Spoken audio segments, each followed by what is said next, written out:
Assalamualaikum, salam sejahtera. Hari ini saya berjaya membuat viewing satu rumah teres tingkat di Taman Desa PD Fasa 2 berdekatan dengan rantau Port Dickson Negeri Sembilan. So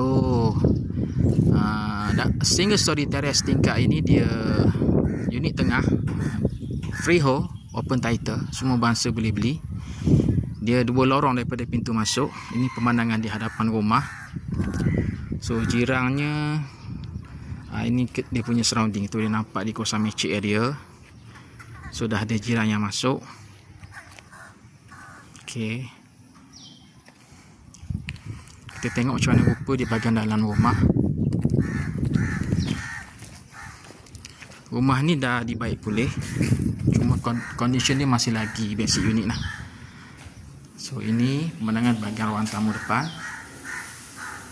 Tamu depan dilengkapi dengan lampu dan kipas. Okey,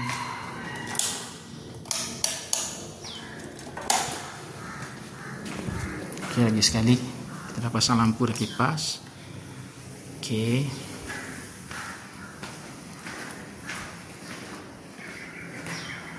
ini daripada pintu masuk. Kita masuk saja dia macam zigzag. Ini terus ke dapur, bahagian dining dan juga dapur. Di sebelah kanan pintu masuk ni, ni pintu masuk, sebelah kanan dia ni adalah bilik master bedroom. Okey, kita sama-sama tengok macam mana rupa bilik master bedroom.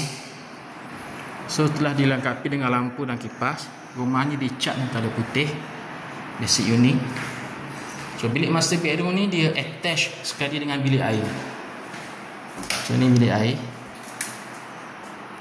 tandas duduk, tiling separuh, lengkap dengan shower. Dan bilik master bedroom ni dia menghadap ke arah parking depan. Okey, ni bilik master bedroom. Kita tengok bilik seterusnya. Bilik kedua ni dia daripada pintu masuk, ruang tamu, bilik pertama, bilik kedua, sebelah saja.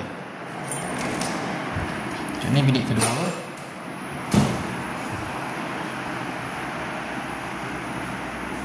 Bilik kedua dilengkapi dengan lampu dan kipas.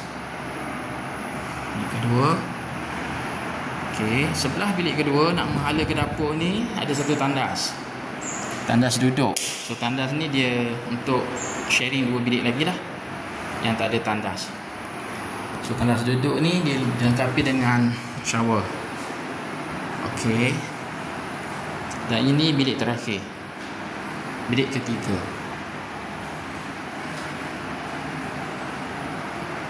Okey, kita nak tengok bahagian dapur pula. Dapur ni dia masih lagi mengekalkan dia punya sinki direct pemaju. So sesiapa yang beli rumah ni lebih baik ditukar kepada tabletop lah. Dan di bahagian belakang rumah ni masih lagi ada 10 kaki tanah untuk bercocok tanam. Kalau rajin boleh bercocok tanam. Ini bahagian belakang rumah, 10 kaki belakang rumah. Okey, lagi sekali kita tengok bahagian dapur dilengkapi dengan sinki yang direct pemaju punya. Ini ruangan dapur dan ini sangat besar, sangat panjang sampai ke sana. Okay, bagi sesiapa yang berminat untuk memiliki sebuah rumah teres freehold open title di Taman Desa PD Fasa 2 berdekatan dengan rantau dan juga Port Dickson Negeri Sembilan, 3 bilik tidur, 2 bilik air, basic unit. Bolehlah menghubungi saya di talian 012 918 5187, 012 918 5187. Encik Wan Property Agent, niagahartanah.com. Sekian, terima kasih. Assalamualaikum.